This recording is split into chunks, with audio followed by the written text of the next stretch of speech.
IP in the public interest.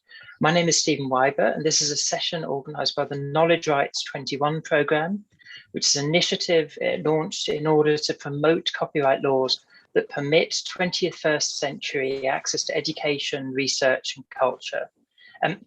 Today we're going to be talking about the subject of controlled digital lending. And this is really, I would argue, it's one of the cutting edges, it's one of the frontier topics of copyright at the moment. It's a really interesting topic to be looking at because it poses some really important questions about the possibilities to access content, to access the content of library collections digitally. At the moment, it's being litigated in the United States. There's an important case going on between Hachette and the Internet Archive. But something we want to explore in this session is how it is applicable elsewhere, and also simply why it's so important, why we really need to act on it. So I'm not going to take too much time talking because we have some really great speakers who are going to give you an idea of what it means, what are the opportunities, the possibilities for pursuing controlled digital lending at the national level in other parts of the world, and who will start talking about and give you ideas about how you might get involved in advocacy, showing that it is possible or making the changes that would be necessary to give clarity that it's possible. So in order to give you an initial idea about what controlled digital lending is, I want to invite our first panelist, Jennie Halperin from Library Futures, in order to give us a short overview of what controlled digital lending is. So over to you. Thank you so much for the introduction, Stephen, and I'm glad we have such a long and robust session. I've had the opportunity to meet some of our speakers this morning, but not all of them. And because we did a session that largely focused on the US context yesterday, I'm going to keep this fairly short.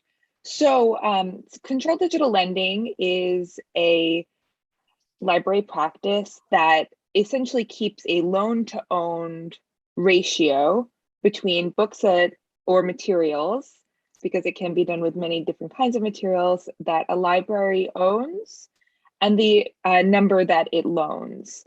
So for example, if you have one copy of a book, you can lend one digital copy, assuming that the materials are not available physically when they are lent digitally, or digitally when they are lent physically.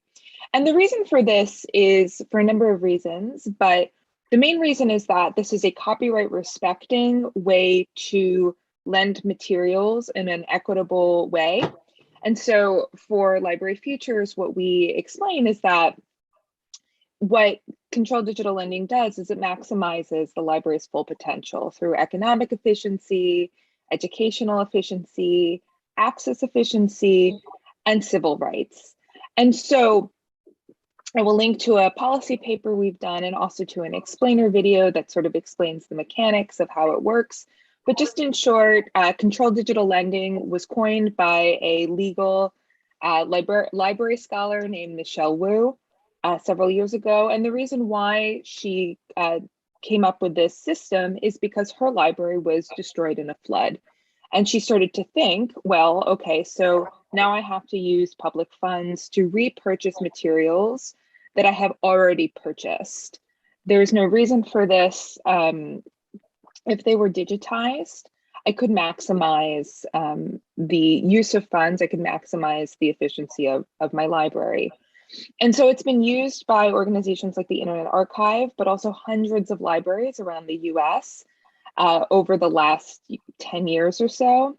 And, you know, for us, we had a long conversation, a very robust conversation yesterday about Cdl, and I'd recommend going back and looking at that if you haven't yet. But we also have many explainers and myth busting sessions that I will also link in the chat, provide to participants.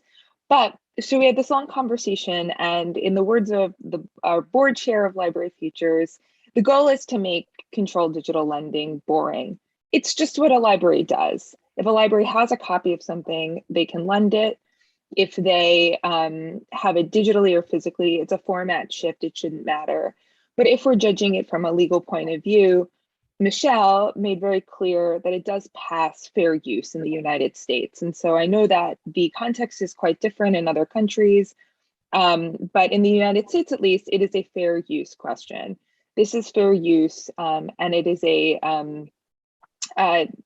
in some ways, we feel that it should not even be a legal question. However, there is some ongoing litigation, which we hope will clarify some of the questions around controlled digital lending. But we're also seeing it being used by a number of library vendors like EBSCO and ProQuest are starting controlled digital lending systems. So we'll see how that goes. And the technical questions around it, the technological questions around it are definitely something that we're interested in and something that we're interested in helping libraries solve by finding the correct system for them. So to recap, controlled digital lending is a way of maximizing libraries' efficiency by keeping the loaned to owned ratio between physical books and digital books, or physical materials and digital materials. It can be used in a variety of formats. And it is in use by hundreds of libraries around the United States. And I can give one example that I think is really pretty illustrative is, for example, the Boston Public Library, which is where I live. And I'm looking to behind me, and we are having a particularly bad weather day in a city not known for its great weather. But so here in Boston, there was a collection from the Boston Public Library that was severely underutilized by patrons. And so they digitized it, lent it in a controlled manner through the Internet Archive, and have seen its use increase exponentially because it can now be used by people all over the world who maybe can't make it to their reading room. The other use case that we've seen is obviously, and of course, the COVID-19 pandemic, which has made these conversations much more robust and provided a number of new contexts in which controlled digital lending might be a primary way of people accessing materials and accessing resources from their libraries. So I'm going to leave it there and hand it over to our illustrious speakers. I'm so excited to hear about the context in which controlled digital lending, or CDL, might be applicable in local contexts or international contexts more generally. I've read scholarship from some of you on the topic, and I'm really excited to hear what you have to say. Thank you very much, Jenny. Thanks for the introduction, and we will put the link to the session that took place yesterday in the chat as well. And Jenny's going to share some really powerful, some really useful core documents explaining what CDL is and explaining some of the arguments behind it in the US. So what we're looking to do now is looking at how can CDL work around the world? How can we get to a situation, or maybe already be in a situation, where libraries are in that position where they can digitize works they have in their collection, or give access to digital copies of works they have in their physical collections as this response, not only to the pandemic, but just in order to boost access, to support research, to support education. So first of all, I'd like to turn to Luis Villaroel from Innovarte. Luis is a long-term campaigner for copyright reforms. He's been extremely active at WIPO around the world in order to push for reforms to help libraries achieve their missions, deliver on their potential. So with that, I'd like to hand over to Luis. Luis, you may want to hit F5 so that we see your full screen. Okay. 5. Mm-hmm. 5. Hi. Hey, okay. That's better. That's well. Well, thank you very much. For me, it's an honor to be in this distinguished panel. I'd like to share with you some thoughts and information with regard to the scope of what is the possibilities of a library in Latin America to adopt digital lending, and also would like to provide you some landscape of what are the laws that might require modification to be able to adopt digital lending, and give you some particular examples of, I would say, the most feasible to provide digital lending laws in Latin America, which, in my opinion, my humble opinion, is Ecuador and Chile, yet it's not clear water, all the way. And finally, to provide you some concluding remarks.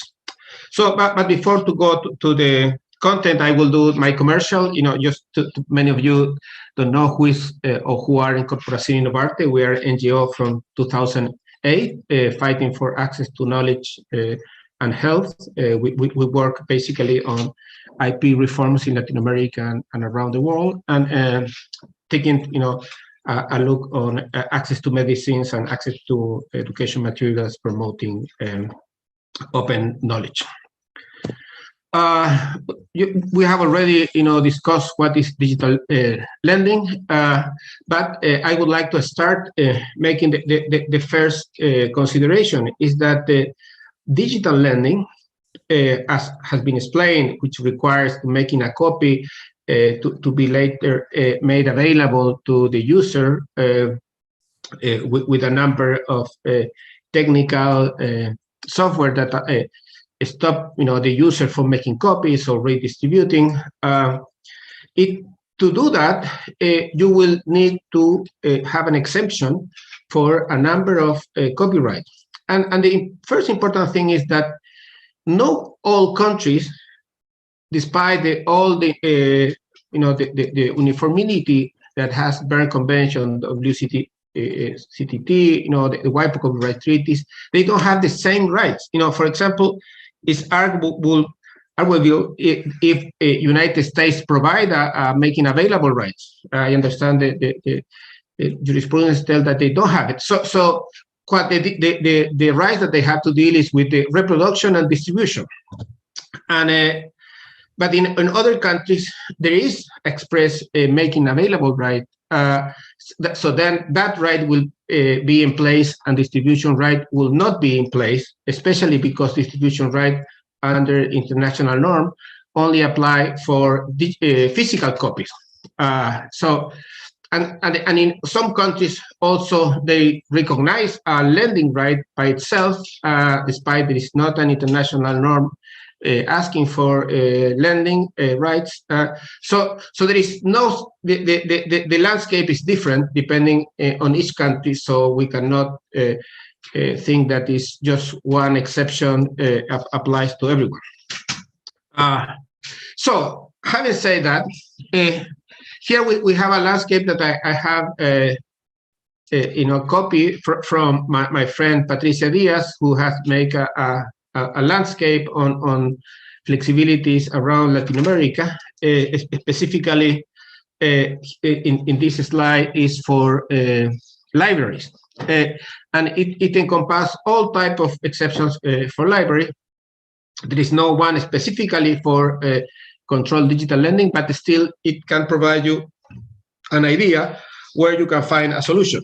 So the green means that there are exception that provide enough freedom to permit the use that you want to do. For example, public lending, exchange, inter-exchange from libraries, reproduction. See, you will see in the first row what are the uses, and then you will see which country has green, red, or yellow.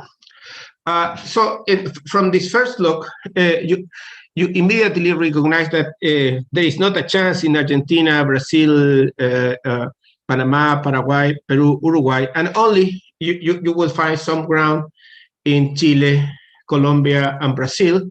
But taking a closer look to the copyright law of Colombia, I have already discarded.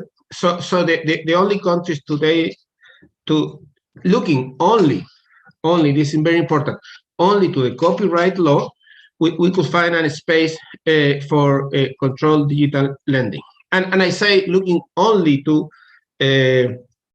copyright law is because sometimes there are exceptions to copyright that are in other laws. So you have to take careful look to the laws of libraries when they have it, which is the case in Mexico and also in Ecuador. I'm sorry, and in Colombia. So here's the I would say the most perfect law. I shouldn't say perfect because humbly I wrote it. But it, when we did the copyright reform of Ecuador, with the support of the authorities there, Andres Icaza, Santiago Ceballos, who I say hello to them, they wanted to provide a frame that was state of the art according to the need of the library. So what we did, we took the list of the exceptions that were proposed by libraries, and then we included in the law. So you will find Article 212 a number of provisions that might perfectly serve the purpose. For example, in yellow, a library, an archive might make the following acts: the electronic reproduction and public communication. In this case, Ecuador has the communication to the public, including making available. And then I continue the yellow for users of this institution under their control and in condition that no copies can be made. So for me, if I were speaking to Judge Judy, I would say, the case is clear. We can do control digital lending in Ecuador. If any Ecuadorian friend have any doubt, please let me know, because you can do it. And then we go to the Chilean law, which also I have the pleasure to draft this provision. In this case, there is a provision that was originally thought to expand the provision on the EU directive that allows digitalizing for making available in the terminals of the institution. But what I wanted to do, it was to expand that beyond the buildings. So we use the term of making available in terminals that are connected in the net of the institution. So there is an interpretation whether it's the computer must be, belong to the university or the institution, or you might have your own terminal, but connected to the net of through the internet to the institution. So here we have a possible the Copyright Office as provide an interpretation saying that only the computer must be of the institution. So excluding outside, which I think is wrong, and then we have to do some cases to make this to be changed. So I think I'm running out of time. How many seconds I have, Stephen? Should I say goodbye? About 30. 30 seconds. Excellent. Okay. So what we are proposing also a next steps is to have an understanding of what should be the model law for controlled digital lending, so we can start with a text. And we are proposing a text of what should be a model provision, which basically it provides that the library can make a copy and make the communication or making available, and that they should use technological protection measures to stop making the copies, making more copies, and there will be a ratio 1-on-1. But if they want to use more than 1-on-1, then they should pay a compensation. So I think we have a provision that we would like to share with you guys, and I have some more ideas, but I will stop here and I will use my final minute when you provide it to me, Stephen. Thank you. Disculpen que no hablé en castellano, pero hablo mejor en inglés. Mentira. Hablo mal en los dos. So you will have been translated into Spanish anyway. So thank you, Luis, and thank you for giving that perspective, especially from a civil law country, from a civil law background. I wanted now to turn to Christina de Castell, who's the Chief Executive of Vancouver Public Library, and who's been extremely active both in defining the IFLA, the International Federation of Library Associations, institutions' position on controlled digital lending, but also exploring how that can be implemented on the ground, how it can become a reality in Canada. So can I ask Luis, could you unshare your screen? Very good. and then I will hand over to Christina, please. Thank you, Stephen. So hello, everyone. I'm going to speak to you today about the situation in Canada, including why Cdl matters and how it fits into the Canadian legal framework. I'll then briefly share where we are with implementing Cdl as an approach in Canada and one example project, and I'll touch on the relevance for other fair dealing countries. So first, why is this necessary in Canada? In 2020 at Vancouver Public Library, our collection uses 40% digital and 60% physical. Most of that digital content is under a 1 or 2 year license. Libraries need to provide digital access through Cdl because many 20th century books are not available for purchase in print or as digital versions. Among independent Canadian publishers, 10% do not offer ebooks to libraries. If ebooks are available at all, it is under license terms set by the publisher that vastly limit how libraries and patrons can use the content. So mostly in Canada, this is a 2-year license term for prices that are 2 to 4 times that of a print book. If this digital shift continues, eventually we recognize that libraries will not be repositories for our culture and creativity. They will be places to access the most recent 2 years of writing. So this is why we're exploring Cdl in Canada.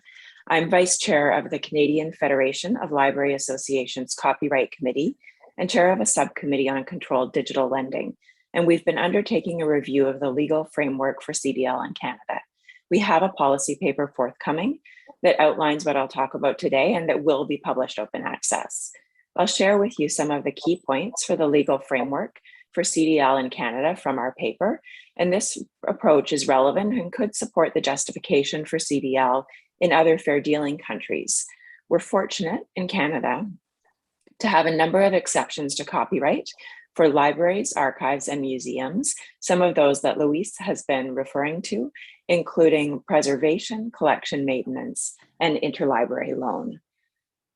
So one of the fundamental questions in the copyright realm for digital content is exhaustion. And to remind you, exhaustion or the right of first sale is the rule that copyright holders cede their power to control various uses of a copy of a work after sale or transfer to a consumer. In the WIPO Copyright Treaty, it's left to national copyright law to determine when and how exhaustion applies once the copyright owner has transferred the ownership of a copy. In Canada, exhaustion is not codified in law. However, it became firmly established in our court system in the Canadian Supreme Court's judgment of 2002, Théberge versus the Galerie d'Art du Petit Champlain. In Théberge, the justice noted for the majority that the proper balance among these and other public policy objectives lies not only in recognizing the creator's rights, but in giving due weight to their limited nature. In crassly economic terms, it would be as inefficient to overcompensate artists and authors for the right of reproduction as it would be self-defeating to undercompensate them. Once an authorized work is sold to a member of the public, it is generally for the purchaser, not the author, to determine what happens to it. So this concept of exhaustion is really fundamental to the ability to take a print copy and turn it into a digital one after a library has purchased legally. And these decisions in Canada support that idea of exhaustion. It's further supported by our court's decisions on technological neutrality. And this is distinct from the approach that has been taken in the United States, where there are some court decisions that don't so much support technological neutrality. Canadian legislators have recognized that copyright law should not be interpreted or applied to favor or discriminate against any particular form of technology. The principle of technological neutrality is reflected in our Copyright Act, which describes a right to produce or reproduce a work in any material form whatever. And the Supreme Court stated in 2006 that the Copyright Act was designed to keep pace with technological developments to further intellectual, artistic, and cultural creativity. In a tariff case in 2002, so that's related to copyright tariffs, in our view, there is no practical difference between buying a durable copy of a work in a store, receiving a copy in the mail, or downloading an identical copy using the internet. The internet is simply a technological taxi that delivers a durable copy of the same work to an end user. So these decisions and this history is extremely supportive of the argument for controlled digital lending in Canada. In addition to that, we are a country with fair dealing copyright exceptions, and a fair dealing is different because it enumerates the exceptions to copyright. And so we are permitted to copy for the purposes of research, private study, education, parody, or satire, as well as for criticism, review, and news reporting. And while it's not an exhaustive list, it's not as limiting as it might appear. And the ways for determining fairness are set out in a particular case, CCH Canadian versus the Law Society of Upper Canada. And that could potentially be helpful for considering how to analyze fair dealing in other countries. So in that fair dealing analysis, it needs to consider the purpose, character, amount, alternatives, nature of the work, and effective dealing on the work. And I won't be able to go into detail on all of these, but I do want to share with you that it will be available in this forthcoming paper in the next couple of months. And ultimately, what's important is that from a standpoint of purpose, it is the end user's purpose that should be considered. So if their purpose includes study and learning, then it is supportive of a fair dealing analysis. And that from a standpoint of alternatives, that the availability of a license for a work is not relevant to deciding whether a dealing is fair. And then finally, on the effect of a work on the market, we wanted to note that a CDL strategy in Canada that focuses on older or non-commercially available published works will have a stronger argument for CDL in Canada. However, it's again important to be aware that the availability of a license isn't relevant. So when we're looking at the legal framework in Canada, we conclude that CDL is possible under Canadian law, and we've identified ways that libraries can consider to strengthen their argument for fair dealing and reduce risk. They can ensure that the controls that are recommended in a CDL approach are in place for lending. They can use older materials or those that are not commercially available. They can limit to factual scientific books or nonfiction that support fair dealing purposes most clearly. And they can limit the users to a library's own service population or in ways that you might for interlibrary lending. So there are a number of ways to reduce risk, though there are also many ways to expand on those uses. In Canada, many libraries are considering projects, and several are working with Internet Archive using the Open Library, both academic and public libraries, or they've provided collections through donations to the Internet Archive for digitization and lending. And we've seen this as well in New Zealand, for example, at the National Library, who has made use of CDL through Internet Archive to digitize their international collection. And I'll share one example from Canada. So the University of Alberta is digitizing the Weidrich Historical Education Curriculum Collection, which is 6,000 textbooks from 1885 to 1985. This was previously a non-circulating restricted access collection. And the digitized versions aid in the preservation of the original items, as well as making the material available to anyone whenever they need it. An elementary education professor, Carla Peck, who has been using the collection, said, "There's rich potential for teachers to use the Weidrich collection to find examples of how an event in Canadian history has been discussed and written about over time, and to look at multiple accounts of a given event. And this develops students' historical thinking skills that can lead them to question why historical accounts differ and how historical accounts are constructed and change over time." So you can see the potential for education in making collections available through CDL. And in Canada, we're looking forward to the expansion of the conversation and the use of CDL over the coming years. And I hope that the publication of our policy paper early in the new year will help to support the work of furthering fair dealing, exhaustion, and technological neutrality in other countries. Thank you. Thank you very much, Christina, and thank you very much for leading the way in starting to think about how CDL can apply outside of the US and start to apply in other legal systems with other legal bases. Also, the example given about the power of this to make education a possibility, and in particular to touch on topics that may not be so easily addressed otherwise is a really powerful one. Now we wanted to cross the Atlantic, and I want to invite, well, cross the Atlantic in terms of law, cross the Pacific, in fact, in terms of geography, in order to invite Benjamin White to speak. And full kudos to Ben, he's joining us from Tokyo, where it is late o'clock in the evening.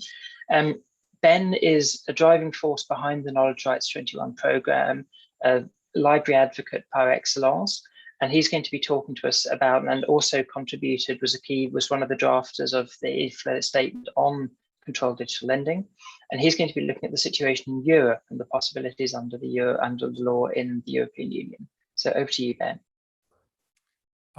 Thank you very much, Stephen. Can I just, before I start, I just wanted to play you hot off the press a quick video which only lasts a minute, which explains, I think in a very nice and succinct way, the issues that libraries and their users are facing in regards to ebooks.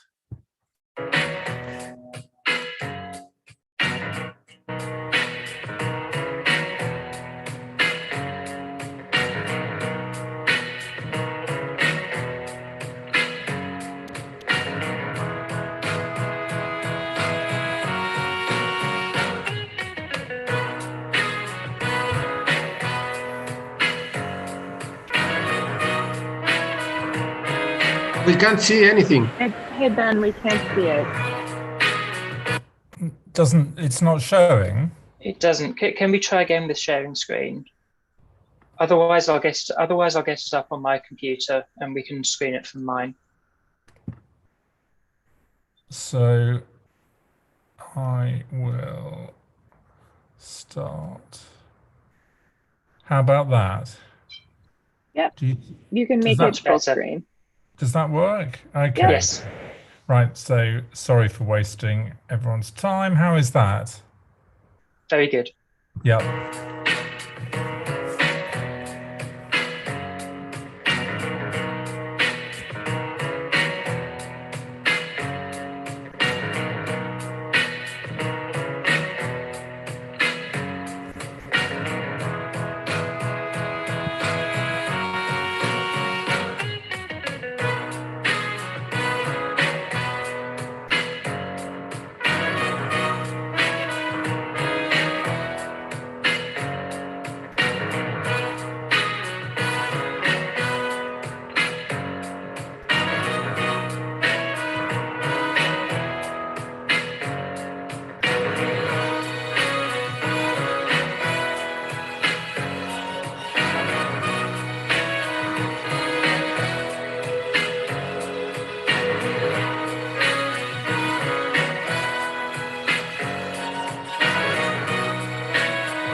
Right, so do I, presumably share?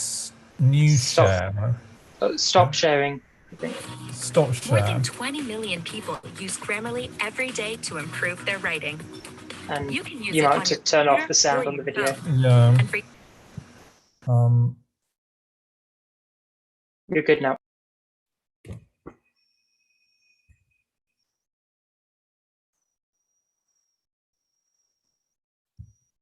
A letter from good to great. And now, of course, I can't find the video to stop it.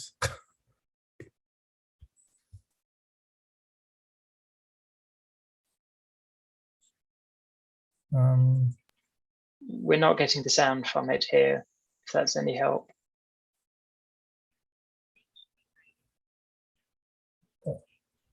I am struggling. I just can't find the window that actually has the playing sound on.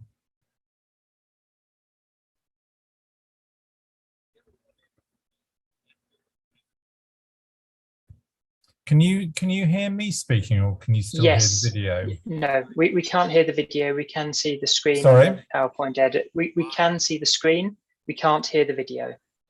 Okay, so shall I just carry on because I can hear the video? I can see the screen.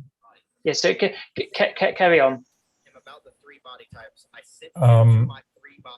Can you hear me now? Please put something in the chat if you can hear me. Yes, yes.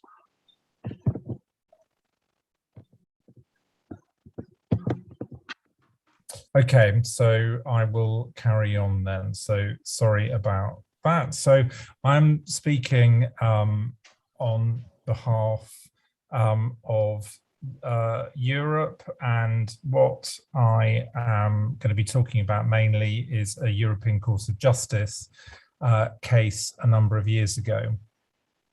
And a lot is actually happening in Europe at the moment around ebooks. So the video that I just showed you, for example, was from the ebook SOS campaign in the UK, which has been speaking to the competition and market authorities around the numerous issues that we are seeing around ebooks. And these issues range from pricing issues, refusal to license ebooks to libraries, bundling of titles, so one title only will not be sold to a library, secrecy around contracts, so numbers of different issues that we see going on.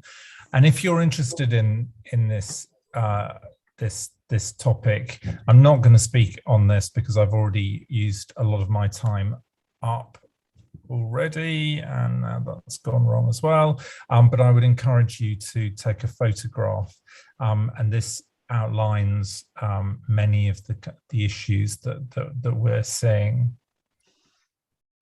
So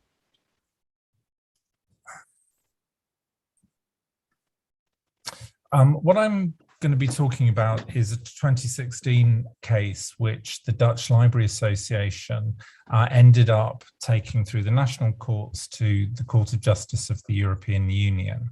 And this came off the back of a Dutch government request to the University of Amsterdam Innovarte department that specializes in intellectual property law. And the question asked of them was, does existing European law under the Rental and Lending Directive, a directive, as the title suggests, that regulates lending as well as rental, lending being the activity that libraries undertake, whether ebook lending of ebooks falls under the directive. And the answer from Innovarte was no, the Rental and Lending Directive does not allow libraries to lend ebooks available on the market. This resulted in the Dutch government starting to produce legislation which was license-based to facilitate ebook lending. So the Dutch Library Association disagreed with this view from Innovarte and started through the Dutch courts to make the argument that actually the Rental and Lending Directive does allow for lending of ebooks. So that's the history, and it's quite interesting if you look at the decision. This is a quote from the Advocate General, and it's very public interest oriented decision, I think, by the Advocate General and then finally by the courts. And they state, without wishing to overstate its importance, the present case undeniably offers the court a real opportunity to help libraries not only to survive but also to flourish. So I view this as a very public interest case, and essentially what the courts ruled was, yes, it is legal for a library to take an ebook which is available on the market, not necessarily available on the market for libraries to purchase, but for consumers to purchase, and then lend that book, digital ebook, on a one copy, one user basis. So it rejected licensing as the model, and essentially creates a baseline for public libraries within which they can operate. It creates certainty, allowing a library to know that any ebook available on the marketplace can then be lent by a library, irrespective of the licensing terms. And if you read the ruling, also we have in Europe something called the public lending right, which is essentially a fee which is paid to authors for every loan of a book. And again, here the courts saw a lot of value in this model of allowing libraries to lend ebooks, because it recognized that authors also benefit from lending. So I guess from the CDL perspective, the question then becomes, can a library digitize a paper book and then lend it? This isn't what was actually, if you read the ruling, considered by the courts. They were clearly considering an ebook as is being somehow lent. It doesn't go into how they would circumvent technical protection measures even. But I think if you look at a number of points in the ruling, it clearly makes it it clearly envisages libraries being able to make reproductions of books, and in European copyright law, it doesn't really make the distinction between whether that's a digital to digital reproduction or a paper to digital or even a digital to paper reproduction. It just talks about reproductions.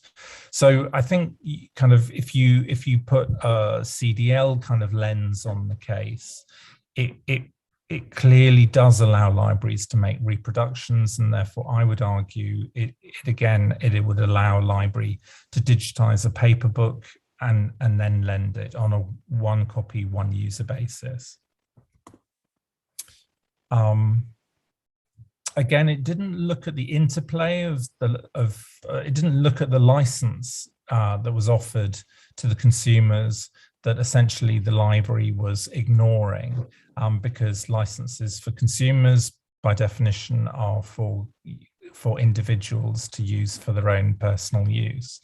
But I think it would make a mockery of the decision of the court if somehow any further ruling in this area decided that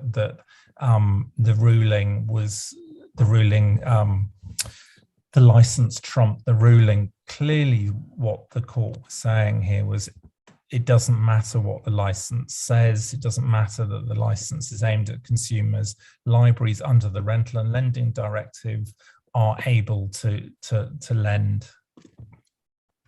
So what does this mean really across the EU?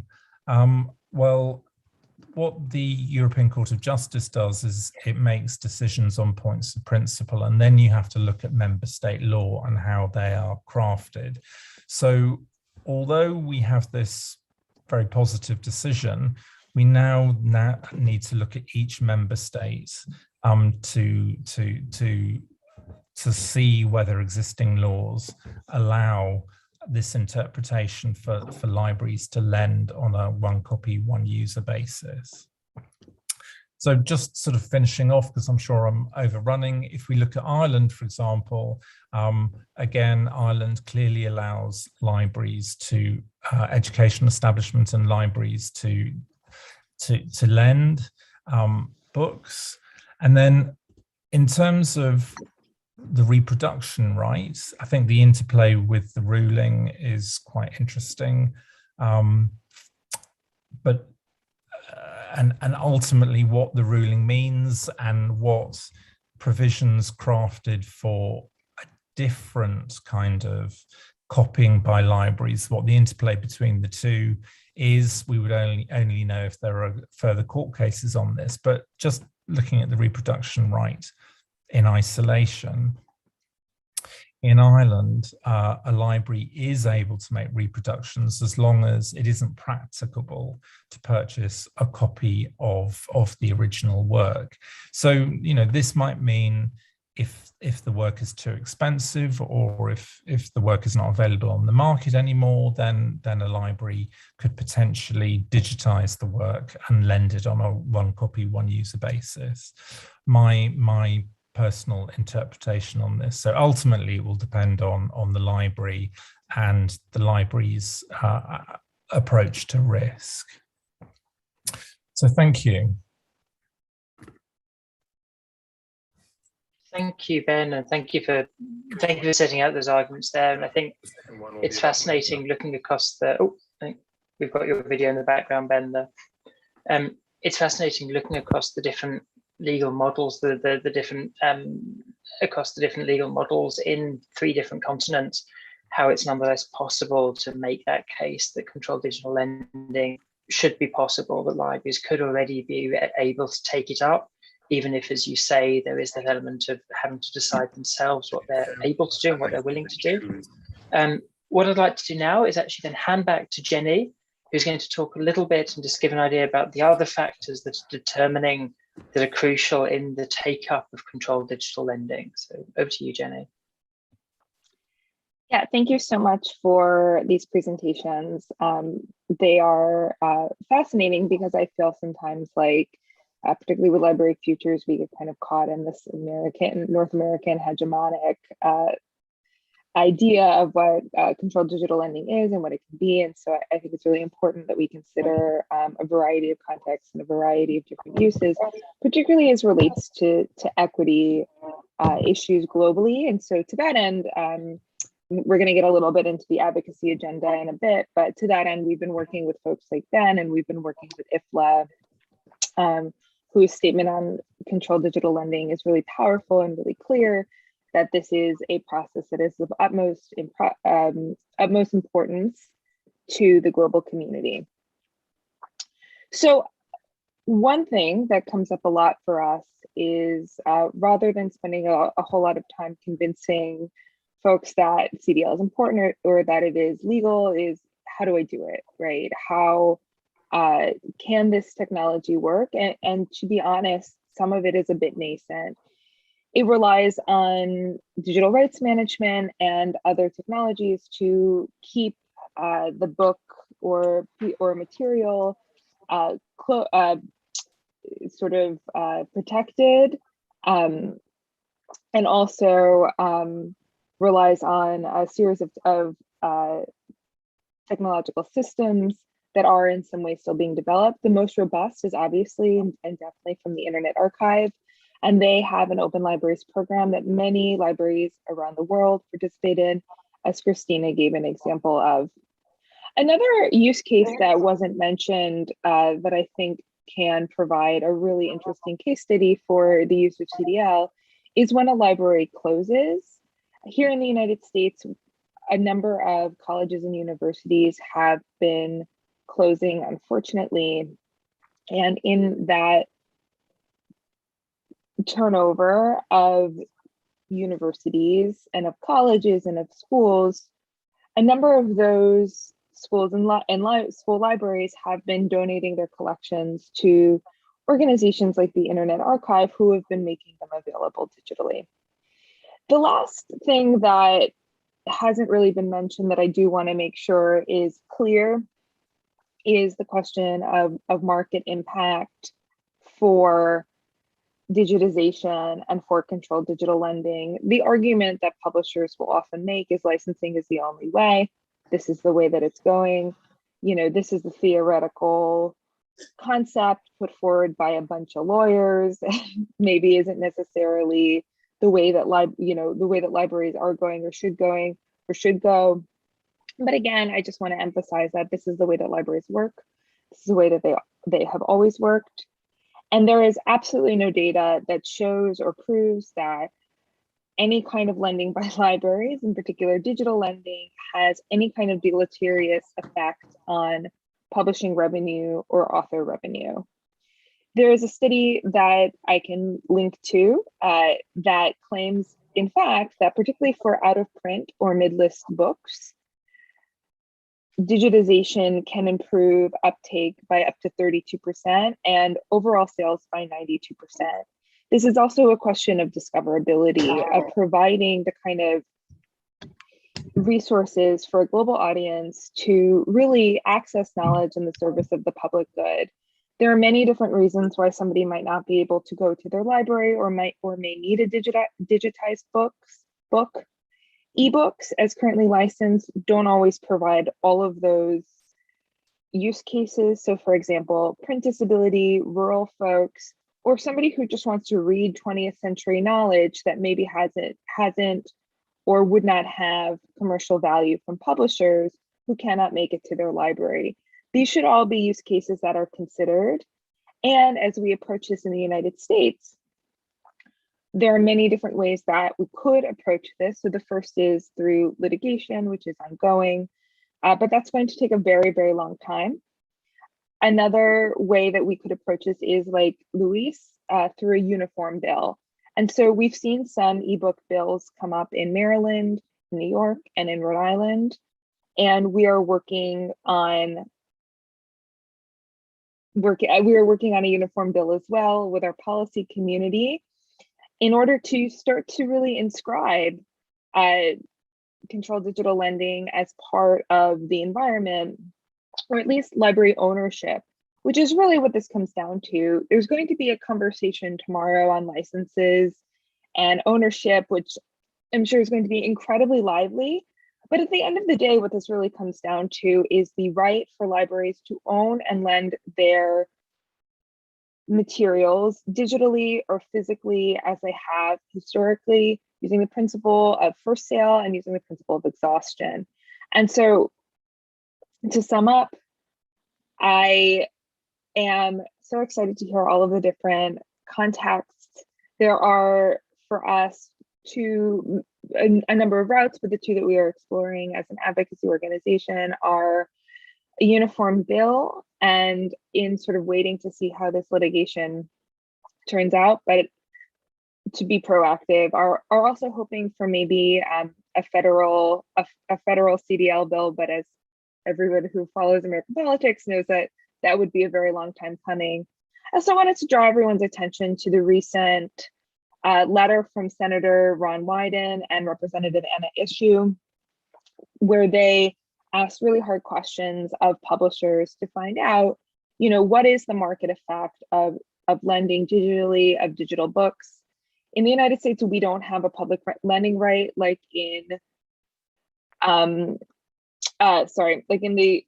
UK or in Europe, but there are many groups that are pushing for a public lending right, which is generally not something that librarians do not feel particularly positive about, but in some ways, maybe a federal public lending right could be one way in which this could be addressed, but it really will take dialogue, and it's going to take a lot of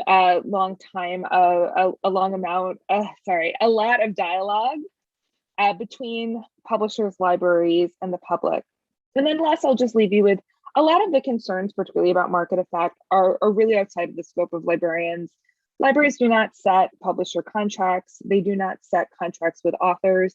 In fact, libraries are engaged every day in the work of marketing materials to their patrons as a way of uplifting authors and a way of uplifting reading and books and consuming the culture that is important for the conversation, that is important for democracy, and that is important for equitable access.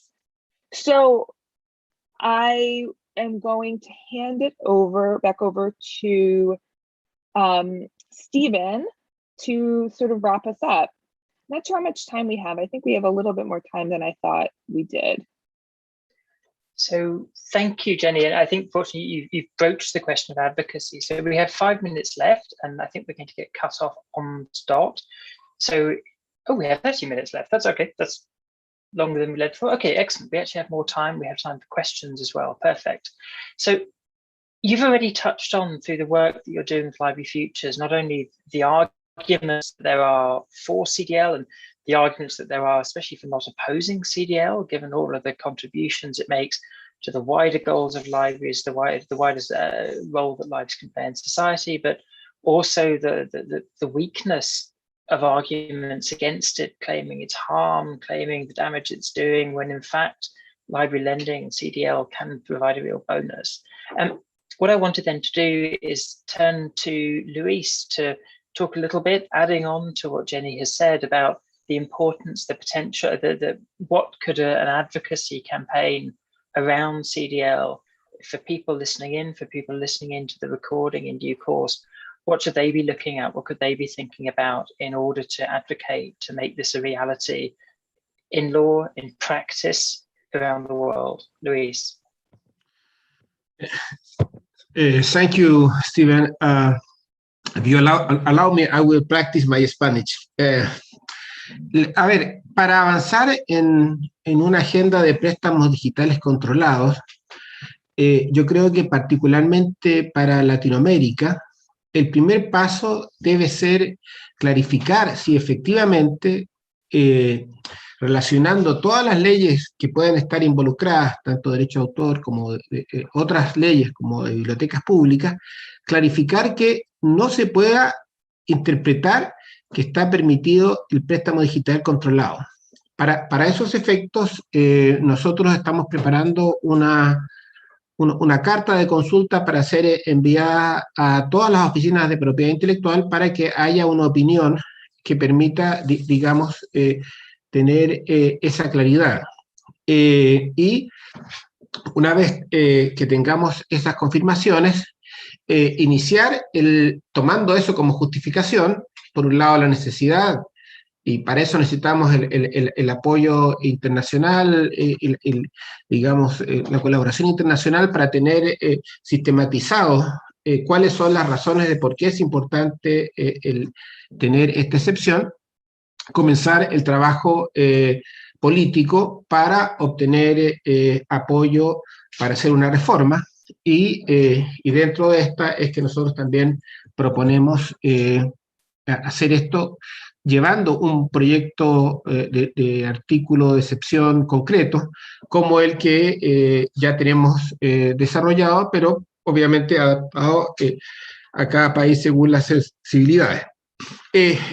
Hecho esto, habiendo encontrado un espacio de apoyo político en este proceso, vamos a tener luego que enfrentarnos a el rechazo por parte de los titulares o los abogados, los titulares que se crean que están siendo afectados, quienes inmediatamente van a decir que esa reforma que vamos a estar nosotros impulsando a nivel nacional no es posible porque contrariaría la norma internacional.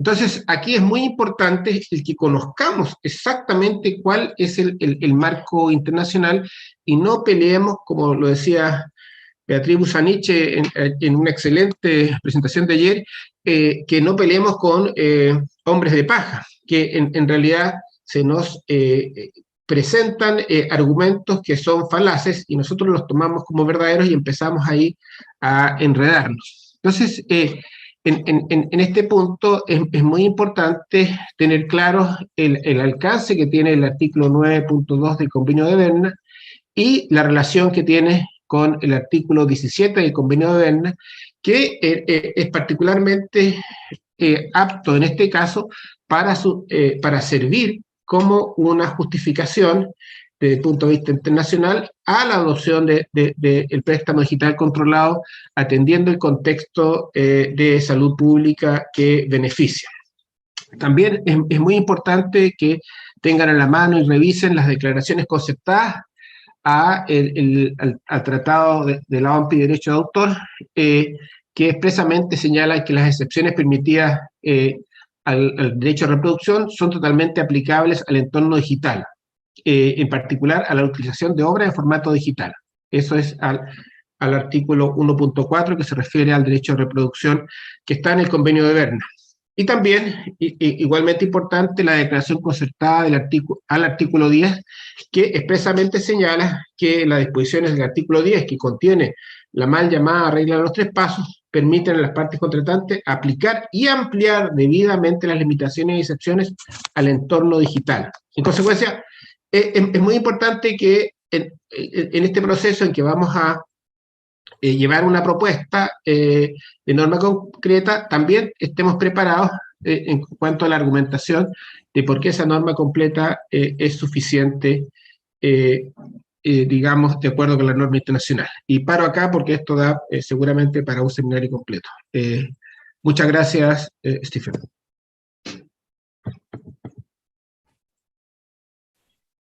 Thank you very much, Luis, and maybe this is a pitch for next year, but I think so it's useful, it's helpful that you bring up that international perspective. Certainly, if you think US law is slow to change, WIPO may be even slower, but bring it up at that international level and showing what is possible can at least hopefully provide that reassurance, can provide that cover that governments may need in order to feel comfortable doing this.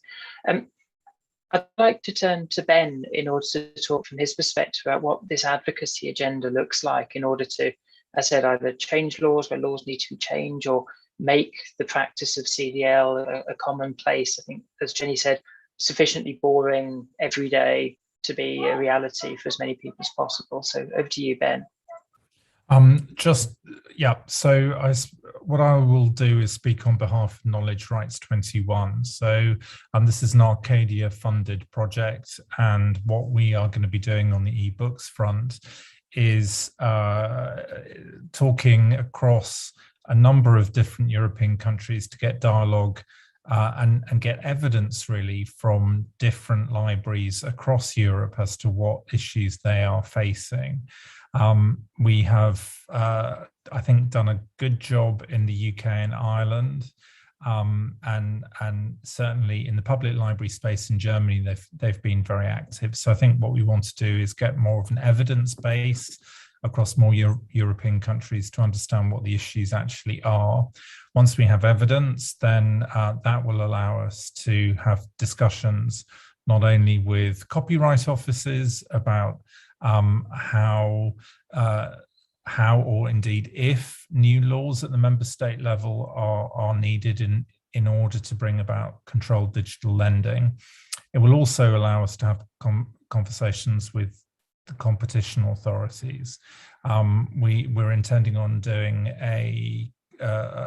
some research into the competition issues around ebooks, and that will then allow us to, as I said, start those conversations with competition authorities as to whether there are competition issues here, the likes of which I referred to earlier on. High pricing is indicative of poorly functioning markets. It isn't an end in and of itself from a competition law perspective, but we see other practices, perhaps most notably refusal to license, but others, which we believe have a competition angle. Thank you, and I think that it's a powerful point. Thank you, in particular, obviously, for talking about the Knowledge Rights 21 programme, which should over the coming years help in that way, and also highlighting that there are options outside of copyright potentially in order to ensure that action can happen, given that clearly this is an issue. This is the lack of CDL, the challenges faced around ebooks are causing problems to more fundamental rights around education, research, consumers. Can I offer Christina the floor in case, I know you've talked about the paper that's being prepared, but your perspectives on the necessary advocacy agenda. And then I can see Luis has a hand up. I would suggest that anyone who has questions, please do either use the Q&A button or use the chat. We'll see them there, but over to you, Christina. Thanks, Stephen. So in Canada, the way we're approaching the advocacy agenda is similar to parts of what Luis was talking about. We felt we needed to begin with the legal context, and I think that that is important in this particular area. And we will follow that by a statement by the library associations, the Canadian Federation of Library Associations supporting controlled digital lending.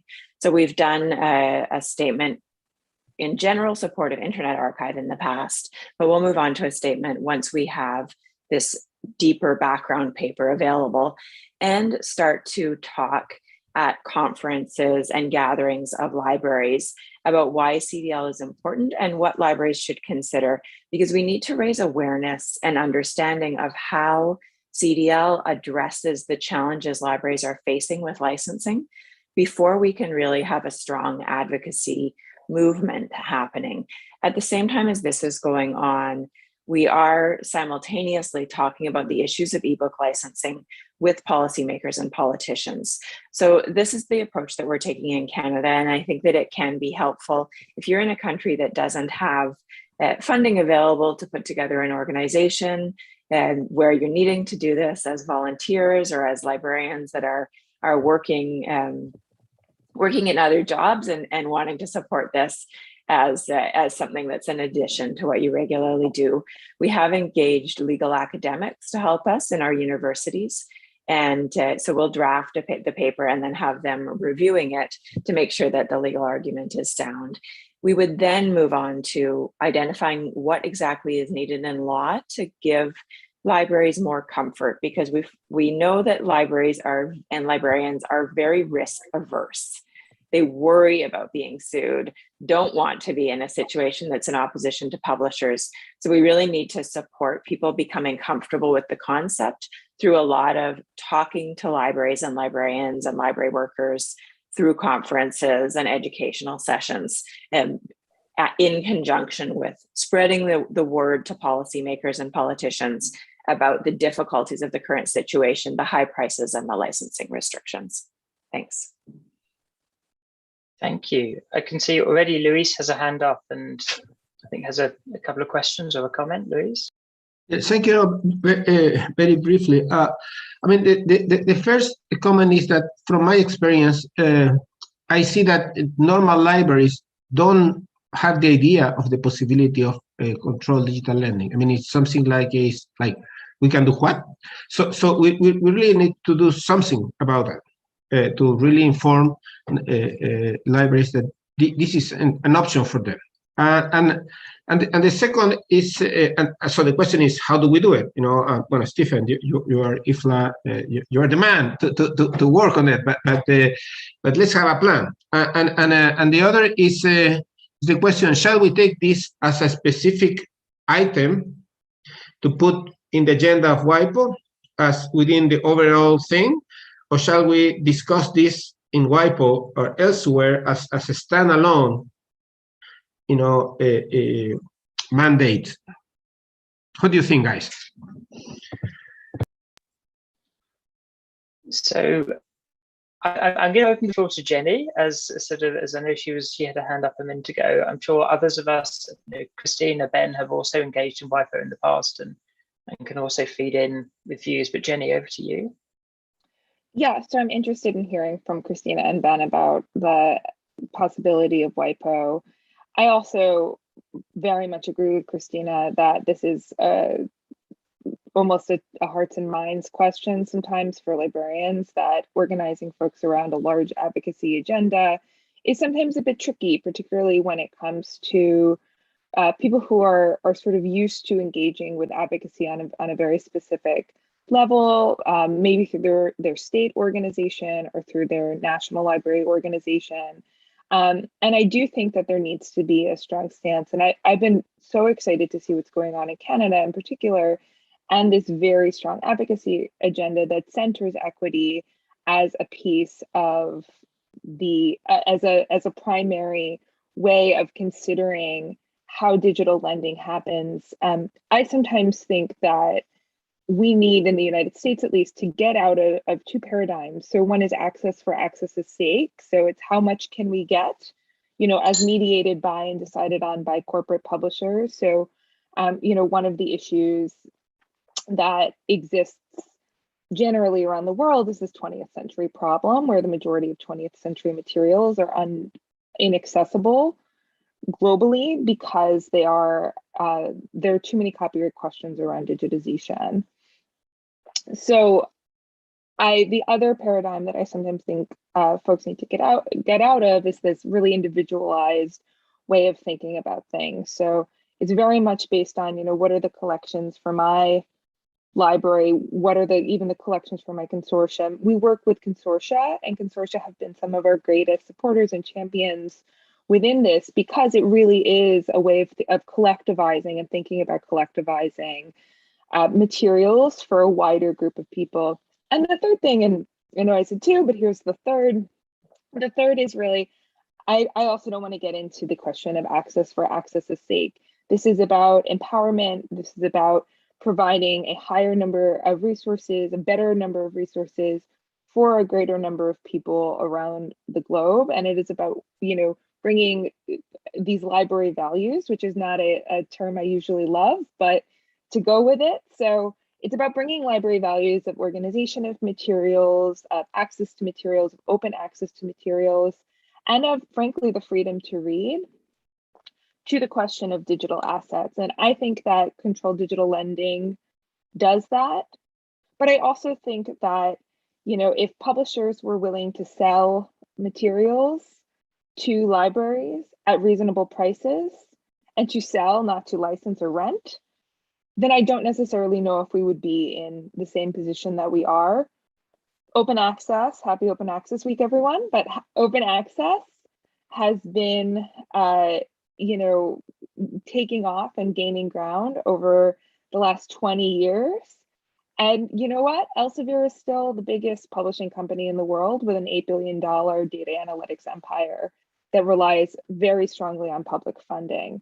So here we are sort of at this crossroads with a brand new, not brand new, it's been in practice for quite a while, but a fairly new digitization system and hunger for digitization globally.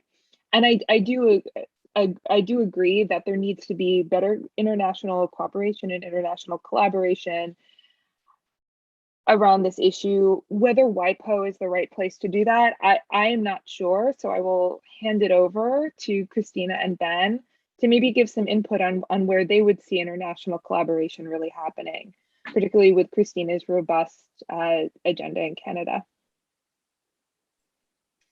Thank you. So I will hand over to Christine now. I think we're going to try and close in a few minutes. I know it's already extremely late for some people. So I would ask you to answer the question, but also if there's any sort of final words you'd like to say. So over to you, Christina. So as far as WIPO, my inclination is that we have quite a robust agenda at WIPO already, and to further dilute the attempts we're making to get a preservation instrument forward, this might not be the time. And so rather that I would focus on our opportunities to collaborate through IFLA and in forums like this to learn from each other and to share our knowledge while we wait for things to progress at WIPO. And I'll close by saying I am looking forward to making our policy paper freely available, and I hope that you can all draw on that to help make the arguments for controlled digital lending possible in other countries outside of Canada and the United States. Thank you. And Ben? You're muted still, Ben. You're muted.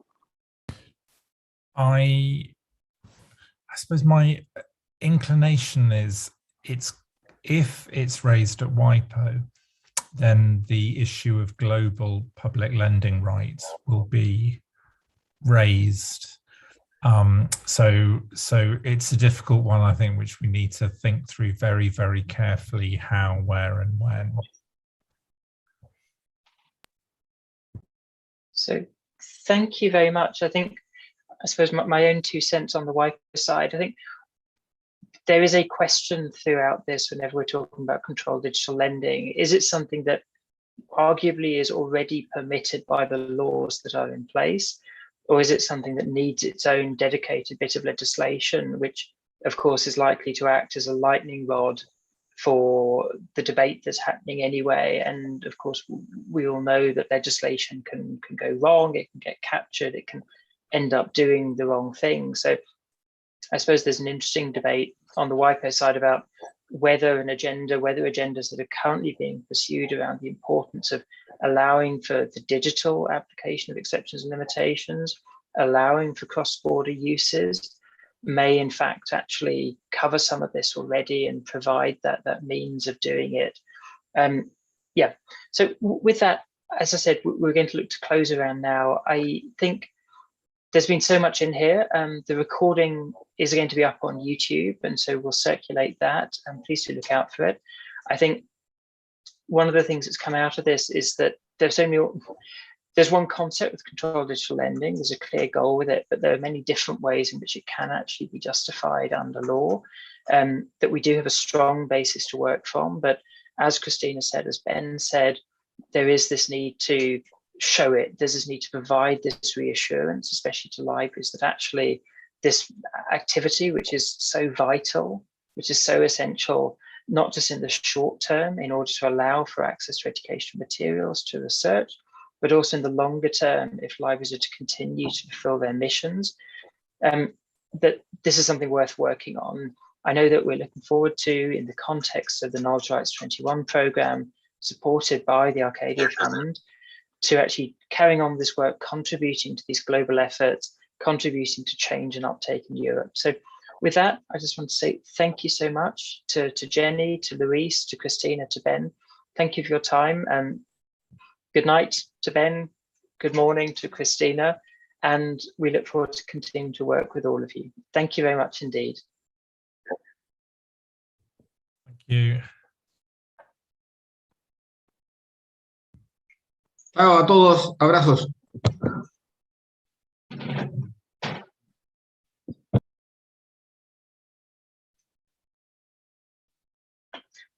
Okay. Thank you. Thanks, Stephen, and everybody. I'm going to close now the room. Okay. Have a In good which day. case, Thank you very much. Sure. thanks, Ben. Thanks. Thanks for turning up so late. Sorry about the technological fuck ups. I can't fault anyone on sort of the technology, sort of doing things that aren't expected, but It happens to think- all of us at some point.